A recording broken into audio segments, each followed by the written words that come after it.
So I'm really excited to have our next guest here. This is Samalid Hogan, who is with BII, and I'm really excited because they're one of the organizations that we met with several years ago and actually helped support Eco Auto and have been on a mission to support a lot of businesses. So let's dive in. Please do a quick introduction of who you work with, the work you guys have been doing, and then we'll just dive a little bit more about the impact you guys have been having.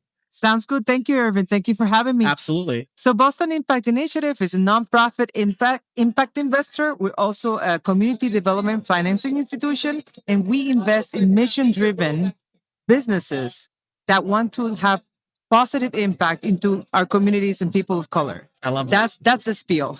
I love it. Yes. And how did you get started in this work? Well, yeah, I started over 10 years ago. Our founders, Deborah Fries and her father, Michael Fries, they put in the seed funding to get it started. And it started as a very small investing fund. Over the years, it's evolved into this nonprofit organization. And what we love to do is invest in entrepreneurs, in businesses that are owned majority by people of color, but we invest in all types of businesses. Sure. With the idea that we want to have a positive impact on our communities, in the environment. We want our businesses to create jobs that pay livable wages, that impact our communities in very positive ways. And that's why we also love Eco Auto. You are in our portfolio. We invested in you guys. We've invested in many other businesses, and we're really happy to continue doing that. Absolutely. And the investment has actually gone a long ways to helping the business and organization grow and the impact we've had. So thank you for that. And that all started here at LABO, which is, that's just kind of talks testaments about what these events actually do for local communities and local businesses, which is phenomenal.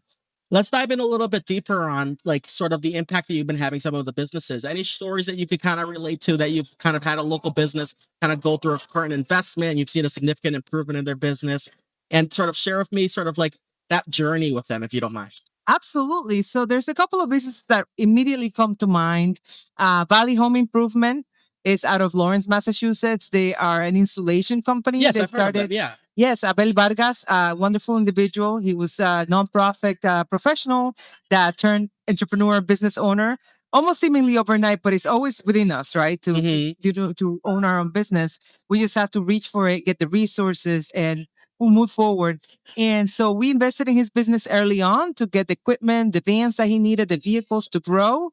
And now he's, he just keeps growing. He's a mass safe contractor. He works in both residential and commercial. And we love connecting with him. And another one is Synergy Contracting. JC Suniga, that's a woman-owned contracting company, which is very rare to find. A company that does both. They do remediation work, they do painting, they do cleaning of commercial, like enlarged buildings.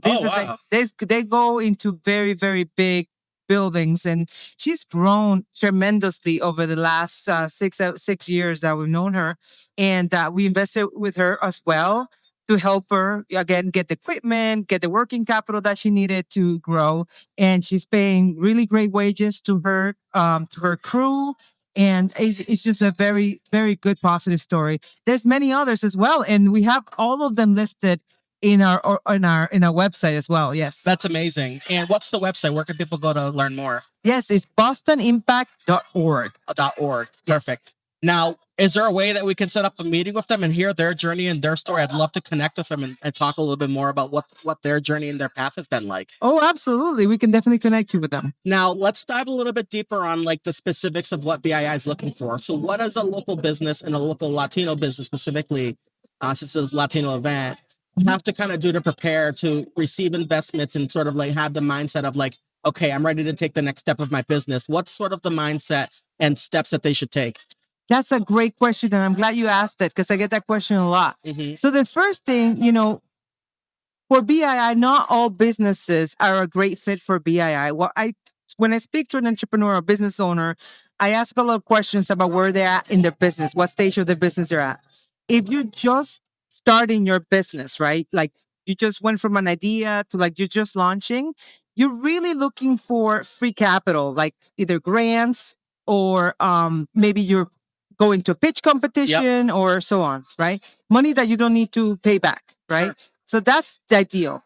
Once you're somewhat established, 1 or 2 years in business, you have customers, you started making sales, etc.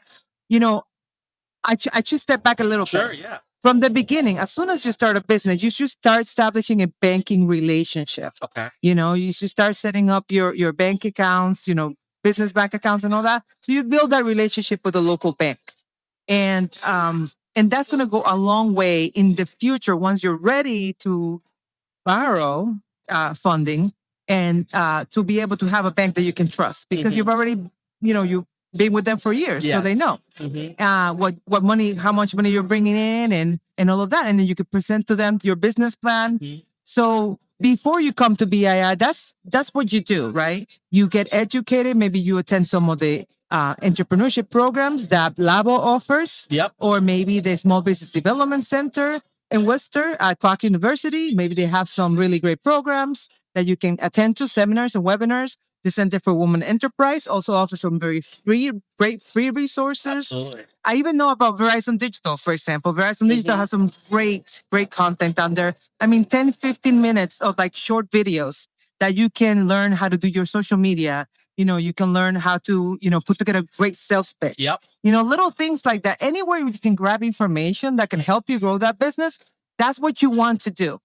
Now that once you're established, maybe you're a couple years in business, you have 3, 4 employees, you're at like $500,000, maybe $500,000 or more in income and revenue for your business.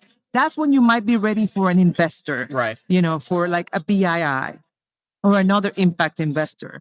And what we look for particularly is, again, you're mission driven. You have a type of mission of serving the community in some way, whether it's environmental, whether it's housing, creating jobs. Maybe we've worked with people who are farmers, like Hill Harvest, for example. They're not farmers, but they work with farmers to get their produce locally to build this beautiful What do salsa. they do? They make salsa. Oh, cool. Yeah, Okay. yeah, yes. And we don't invest in a ton of food type businesses. It's a very difficult market, but we love their story. It's a Jamaican family. There's the recipes. They work with people locally. They support local farmers. And then there's also uh very similar to JC. She hires locally. So does Abel hires locally. So those businesses are very much focused on helping their community through jobs and through impact in the environment as well. And I actually do want to take a quick step back here because you did mention that you guys don't necessarily invest in many of them, but you do invest. And so some of the things you just mentioned actually helps those that do stand out, right? And there's a lot of local businesses here that are restaurants that are family owned on there. What is one piece of advice that you give a local business here that they could take away right now and put them on the best path towards potentially receiving bank funding or investing from an investor? Oh my goodness, I have a couple, but the first of all, I would say make sure you have a great team of people supporting you. You need a good accountant, a good bookkeeper that can help you keep the numbers up to date. Yep. We weren't born accountants. I don't know how. Yeah. I don't know how to use QuickBooks. Totally different language. Okay, I don't know how to use. I tell you right now, I know how to use a spreadsheet. But you really need a good financial system, a way to keep your numbers in place, right? Keep everything. You also need a good mentors and advisors that are business owners that can help giving you good sound advice on some of the ideas that you have for your business. So create an advisory board of sorts where you have a couple, 2 or 3 or 4 mentors. And like I said before too, find those programs that are supporting small business owners with education, with mentorship. Está E para Todos, E for All, for example, and I mentioned CWE and I mentioned SBDC, and SCORE. Get yourself surrounded by people who are there to help you without interest. They're not looking to be an investor in your business. They're not looking to take money away from you or what have you, or benefit from your business. Right. They're looking to help support you and connect you to the resources that you need to grow. They believe in you and they believe in your purpose and your cause. Exactly. So if you're a restaurant owner, for example, you want to find other advisors and people that have been in the restaurant business, maybe not right now, maybe they're retired, maybe they already did their thing, and how do you find them? You find them through networking. Yeah, through places absolutely. like this. Connect with Elizabeth. She might be able to find your mentor, for example. Elizabeth, our president at LABOs, for Yep. example. Or connect with us. And I'm happy to connect you with other people that I think will be very helpful to you. Absolutely. Well, this was phenomenal. I really enjoyed this conversation. I would love to continue this. So let's definitely link up again in the near future. But for those of you that are watching this podcast, thank you for tuning in. This was an absolute pleasure. I hope you guys got a lot of insight from this. And Samalid's an amazing resource. So reach out to her and BII. They're an amazing organization. Thank you so much. It was a pleasure. We look forward to seeing you soon. Thank you for having Thank me. you. Bye. Okay. Nice job.